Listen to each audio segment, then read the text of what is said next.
আমাদের চ্যানেলের সকল আপডেট পেতে আপনার স্ক্রিনে সাবস্ক্রাইব ও বেল বাটনটিতে ক্লিক করুন। একজন মানুষ 10 দিন না খেয়ে বা হালকা কিছু খেয়ে বেঁচে থাকতে পারে, কিন্তু একজন মানুষ টানা 10 দিন না ঘুমিয়ে থাকলে সে মারা যাবে, এমনটাই গবেষণায় দেখা গেছে। অর্থাৎ ঘুম জীবনের জন্য খুবই গুরুত্বপূর্ণ বিষয়। যদি সেই একজন ব্যক্তি হয় গর্ভবতী, তাহলে বিষয়টির গুরুত্ব আরো বেড়ে যায়। হ্যাঁ, একজন গর্ভবতীর প্রতিদিন কত ঘন্টা ঘুমানো উচিত, কোন কোন সময়ে ঘুমানো উচিত ও ঘুমের সমস্যায় কি করা উচিত, এরকম কিছু প্রশ্নের উত্তর দিব আজকে। মনোযোগ সহকারে দেখলে উপকৃত হবেন। গর্ভবতীর কতক্ষণ ঘুমানো উচিত? একজন গর্ভবতীর প্রতিদিন 24 ঘন্টার একদিনে মোট 10 ঘন্টা ঘুমানো উচিত।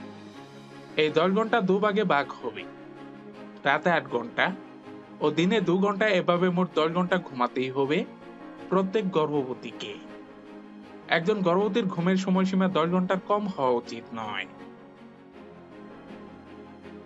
গর্ভবতীর কোন কোন সময়ে ঘুমানো উচিত?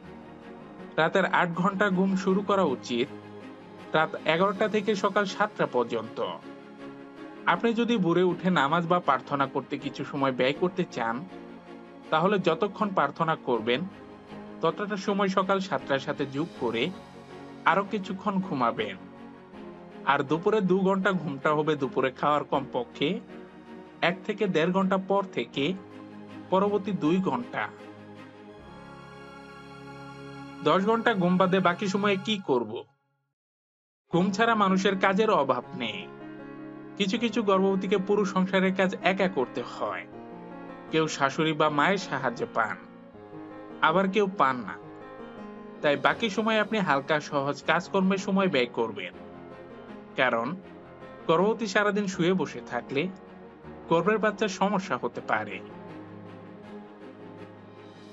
ডাক্তার যদি বেড রেস্টে থাকতে বলে, গর্ভফুল নিচে, রক্তপাত, বারবার গর্ভপাত, শারীরিক জটিলতা, এরকম কিছু কারণে ডাক্তার অনেকে গর্ভবতীকে বেড রেস্টে থাকতে বলেন। এক্ষেত্রে আপনি অবশ্যই ডাক্তারের পরামর্শ মেনে চলবেন। তিনি আপনাকে যে সকল কাজে নিষেধ করবেন তা থেকে বিরত থাকবেন। গর্ভবতীর ঘুমাতে সমস্যা হলে কি করবেন? পেট ব্যথা, কোমর ব্যথা, পা ব্যথা, জরায়ু ব্যথা, এরকম নানা ব্যথার কারণে আপনি হয়তো ঘুমাতে সমস্যা অনুভব করবেন। মনে রাখবেন, আগে আপনি যেমন সহজেই ঘুম উপভোগ করেছেন, গর্ভবতী হওয়ার পর থেকে কিছুটা সমস্যা থাকবেই। এই কষ্টগুলো সকল গর্ভবতীর পোহাতে হয় এবং আপনি তার ব্যতিক্রম নন। তাই ঘুম না আসলেও যে 10 ঘন্টা ঘুমাতে বলা হয়েছে সেই সময়ে শুয়ে থাকুন। কিভাবে ঘুমাবো? সাইড হিসেবে ধরলে মানুষ 4 ভাবে ঘুমাতে পারে। 1 ডান পাশ ফিরে, 2 বাম পাশ ফিরে, 3 অপুর হয়ে মানে পেটের উপর ভর দিয়ে, 4 চিত হয়ে মানে পিঠের উপর ভর দিয়ে। 3 ও 4 নং অপশন গর্ভবতীর জন্য বিপজ্জনক, তাই আপনি সবসময় ডান বাম যে কোনো পাশ ফিরে ঘুমাবেন।